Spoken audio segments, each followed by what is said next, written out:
Yeah, Jimmy went into rehab, what? January 18, 19 years ago? Oh, yeah, it was and you're still 86. And you're still dealing with it, right? Well, yeah, I mean, for me, From time to drinking and time? drugging, yeah, I can't do it. I just can't do it. You did go into rehab, though? I was forced in. You know, the old wrist slice, and I went when I was 17, yeah. You were forced in? Somebody, My parents. Oh, your parents legal, did. when I was January of 86. Yeah. When the Challenger blew up, I was in rehab. What a surprise for your parents. Like, if your kid's doing that, and you're at a point in your life where your son is slitting his wrists, and now he's in rehab for drugs, you must just write off your kid. Like, I'd be like, all right, this one's broken. I don't want it anymore. Like, I don't need this shit in my life, you know? And then just give up. But now, you know, they must be very proud of you that you've, you know, picked yourself up by your bootstraps. The proverbial bootstraps. And now you're doing very well for yourself, very successful. Yes, they're very happy. And they must be like, wow, we were totally giving up on this piece of shit.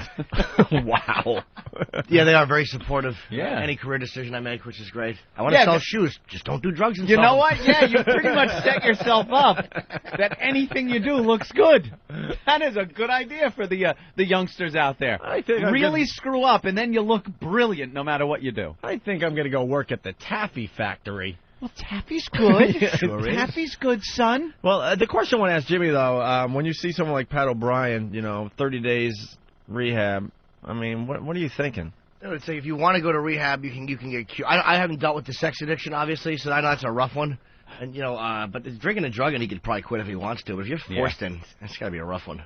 But again, I was forced in. A year later, I got sober, so. What, you know something, drugs and alcohol are one thing. And you could say, what are the downsides of drugs and alcohol? Physically alone, there's like huge downsides.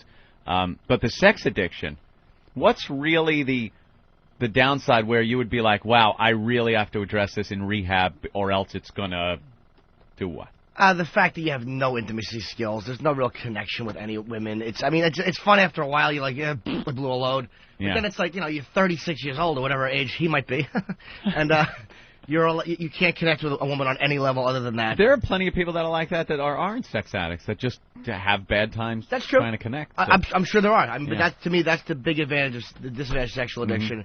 You just cannot connect with anybody. It's a very isolating thing. Yeah. And you feel like you're a pervert. Yeah, exactly. It's exactly what sex is. It's not a loving thing. It's this dirty thing you do. It's dirty. Filthy. I can never cruise hookers with my friends. Everybody's laughing, having fun. Ah, look at her. I'm like, I just want to be alone. Really? Yeah, do it right. You know, you don't want to do it with your dumb friends laughing. Because it's something different for you. Yeah. For them, it's a night out with your friends and you're laughing, and for you, it's just, I gotta fuck this, I get her back and have her piss on me. But then I don't lust a woman. Like I found this, I'm cranky thanks. I'm tired, and I found out I'm the guy friend. I'm in the guy friend, and I want to bite my own. Yeah, that really face. seems to annoy you. Falling into that category. Not that I mind being a friend, but it's like, all right, there's so few women that I don't sexualize. Like, you know, I like as people, and like I would like to date. And then you just find out you're the guy friend, and you're like, I fucking suck. No wonder I spend money. This is why. How'd you find out? I know it. Yeah. I just know it. You know, I don't say anything stupid and get that reply that makes you embarrassed for months. Absolutely not. No. I love that one. No. You know, I remember how awkward it was in like school and after school, and you're just like, you know, I wanted to tell you, and you're just thinking about it for weeks and weeks, and you go up to the girl, I just really like, I like you so much, and I just want, oh, that's really sweet. Oh, fuck! And you just run the scene over and over in your head for months, and you can't look at her or anyone else in the world. You just feel all embarrassed because you're the guy friend. That's exactly where I am now. But I feel almost guilty that I like the girl because it's like we're friends, and I'm not the guy friend that hangs out. It's not what I do. I'm very honest. But this one I happen to like, and I'm like, fuck. Yeah. I didn't want to do this. That stinks. Dude, I'm awful at it. I'm awful at it. But that isn't even just the sex addiction thing. That's nothing to do with sex, no. Yeah, that is one of those situations that just is awful. You really dig somebody, you want to go out with them, you want to get something started, and there is just no chance of it happening, and it just chews at you. You know what it reminds me of? Because like when you know that they start talking about other guys, like, oh yeah, I like so and so. It's just like you're not even on their radar. Yeah, you're not even on their radar because they wouldn't even bring this shit up if there was an inkling of a chance. You ever see Whose Life Is It Anyway with Richard Dreyfuss? Mm-hmm. He plays a quadriplegic artist he's an artist. He gets injured. He's quadriplegic, and there's a great scene where he's in the bed and there's a female doctor, and she kind of leans over a little bit. And it's not like a cock tease moment. It's just her breasts are a little closer to him than they probably normally would be. And he says to her, what bothers me is that you did that because there's not the threat of a man being here. Like, that's why you were comfortable doing that. Right. That's what it feels like being the guy friend. Not. It's like you talk about this stuff because there's not the threat of you're going to fuck anything up with anybody that you think you might want to date. That's exactly what that is like. Man. Just laying there with a female doctor tits in your paralyzed face. That is why you have to kill him and bury them out in the woods somewhere. Believe me, because shallow grave services. If you can't have them, why the hell should anyone else? Why should anyone else touch Why? them? Good point. Exactly. Good point. BJ wants to call you out on something, Jimmy. Okay. And I'm with you, obviously, but let's see You what might he be has to right. say. BJ from Philly. Yo, Jimmy, what's up, buddy? Hi, fella. Listen, Angel, you are my favorite thing in the entire world. I love you more than life itself. Thank you, BJ. Believe me, you're my favorite thing, too. Oh, good. But when did you quit drinking? February 1st of 87 was my first day sober. And what age was that? 18.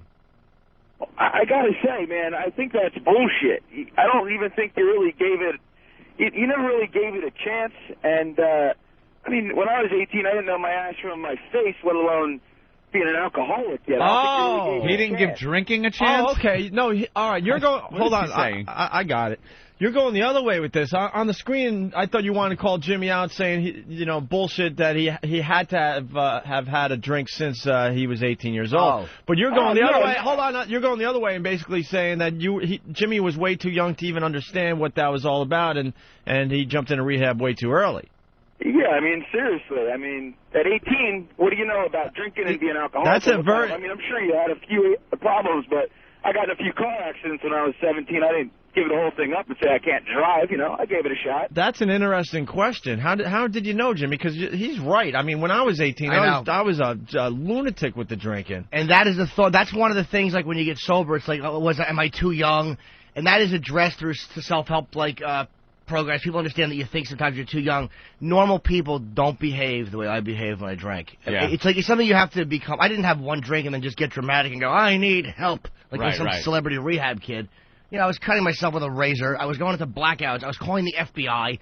I walked down the street one time with a butcher knife, hoping the police would shoot me. I mean, I was a psychopath. Yeah, you don't do that stuff. It wasn't normal behavior. You shouldn't wait until you're like Tippy Tom before you go, wow. Wait, why would you call the FBI? Yeah, I want to know why you whatever called the FBI. Was going on, I wanted to talk about it. Whether it was the Klan marching, I called some Klansman. I got his number out of a book, and I talked to him for an hour about how bad he was. I was a nut. I was a phone nut. And everybody should have recorded some of those. Dude. Actually, sounds kind of fun, but actually, I was kind of, a fun guy, but wow, the FBI. Now I know why he doesn't play video games. His real life was much cooler. Wow. Yeah, I was a wacko, and I knew I was a wacko, and it was a decision. Like when you look at the service, 18, but look what Kipling Kinkle accomplished, or look what Eric and Dylan accomplished by the time they were 16 in Columbine. Go getters. Yeah, these are boys who knew what they wanted. But you know what I mean? The age thing, it's like, come on. It depends, I guess, when you start. I started relatively young, and I was an addict. And you attribute all this to the drinking and the drugging that made you all crazy like that? No, I was the guy before again, I was a sex addict from second grade on, I think. There was that naughtiness. But I mean, the whole, calling the FBI and getting on the phone and basically, calling the Klan guy. Being an ass. Yeah. You would do that. That all went away? Sober? No. Yes, that went away. Okay. Absolutely. That's what I mean. It was just associated with the drinking and the drugging. Wow. That's something. Yeah, I was a wacko. You just would walk down the street with a butcher knife? I did that one night, hoping the police would shoot me. I forgot they had billy clubs. Thank God that didn't come to fruition. Oh, Jesus. That would have been embarrassing. Little melodramatic angst. I got my hand broken with a billy club, kicking my fat ass. Were you saying things? Were you saying badass things with a butcher knife? Like, come on! I don't remember. I remember walking, though, and holding it out. That I remember. But I was just nuts, dude. Thought it was a good idea, walking around the house, you're drunk, And you just said, I'm going to walk around the streets with a butcher knife. Yeah, I think I had a fight with my mom or something. Yeah. Just silly shit. And I'm sure she was right, because you were probably an idiot. An ass! I know I was an ass. I was a difficult boob with a Kango. Just an embarrassment. Suburban faggot with fat laces. Yuck. God damn, that's funny. Yeah, we got to go to Rob on Long Island. Rob? Poor bastard. Hi, sweetie. Hey, Precious. How you doing? Good. Yeah, I was just wondering if this girl that Jimmy likes is currently banging a Navy guy who rides a motorcycle. Wow. Good Call back callback. from like our first week on the air. Dude, it's hilarious. Guys. I actually thought of the guy who works in the store. I'm like, that's the guy you are. That's the guy. It doesn't matter what you do. If you getting laid is great and you buy hook, whatever. But it's like there's a time where you just want to have the girlfriend and you like the girl. It's like, fuck. It's stuff. And she's telling you about how, asking you how she can make her chances better with this guy, or how her relationship with this guy is good, and telling you what they did last night, like you care. And you don't want to snap and be a dick because there's nothing the other person's done wrong. Yeah, but no, you should snap, and the only reason you don't is that little piece of hope that you can turn it around. Because any guy should turn around and go, you dumb bitch, don't you understand that I'm really into you, and you talking to me like this is fucking torture? Yeah, ass. It's almost like that's the only thing. I mean, I don't get mad. I'm like, I'm mad at myself. Like, am I that bad at communicating anything? It's like, do you not see how I interact with other people? No, compared to how I interact with you? I mean, Yeah. maybe you just don't see me interact with other people. You think I'm a nice guy. I'm icky. It's just torture. It's awful. You just want to smack him in the head. Dude, it's depressing. Beat him with a golf club. Yeah. And run free for 20, Jerk off in 30 the years. tree. Jerk off in the tree. I'm holding out hope for Jimmy. I think you're going to find someone. I really do. Eventually, I think so. Because a lot of your friends and like myself, we see the other side of you, and you got a beyond cool side that It's going to chick with love. Special girl though. I don't know. I think she's out there. Joe from Michigan. Hey guys, how you doing? What's Hi, up? Joe. Hey, Jimmy. Yes. I'm in the same boat as you, man. I was able to give up the drinking and drugging with pretty much no problem. But the sex thing, now that's a whole other story. Yeah. I would disagree with you as far as I don't know if this is what you were defining it as, but sex addiction is not, in my mind, an inability to have intimacy with an emotional intimacy with a woman. For me, it's been the inability not to gratify myself sexually in some way. Going to pretty great lengths, whether it be taking your route with the ladies of the evening or just being out there whoring around in the general sense. But maybe I should rephrase it. I'm not saying that the lack of intimacy is sex addiction. I'm saying that that's one of the manifestations of sex addiction. That's absolutely. one of the things that it causes. Yeah, it's like a byproduct of it. Yeah. It's a symptom of the whole thing. But I've listened to you since you guys been on the came off the premium, and I have to say that I am also a recovering large labia addict like you. Ooh, yes. I mean, that just drives me nuts, man. And I've never been able to come across one with a large clit, but man, that'd be something else. If you ever come up, you can send one my way. I'd appreciate it. It takes 2 minutes before you two perverts are just talking about drop all the recovery nonsense. All that goes out. Oh, don't you love the big clit? That's the beauty of this show, though. And dude, as he's saying that, I'm not thinking about intimacy. I'm thinking about I know whose clit that he's talking about. Like, not that you know, but I know this girl I had sex with. I hooked up with her twice, and she had almost a 2-inch clit, and she's probably the hottest ever. And I hate the fact that I couldn't connect with her 2 again. minutes. I would pay money for that. I'd pay big money for that. I have, brother. I just don't get that one. The meaty. I don't. The other thing is, don't. No, I get a meaty area, but I don't get the meaty clit. Well, I like that all is a bigger part of it. It's just more to like. Hey, I'll tell you another thing. Jimmy, let me ask you this: do you get in?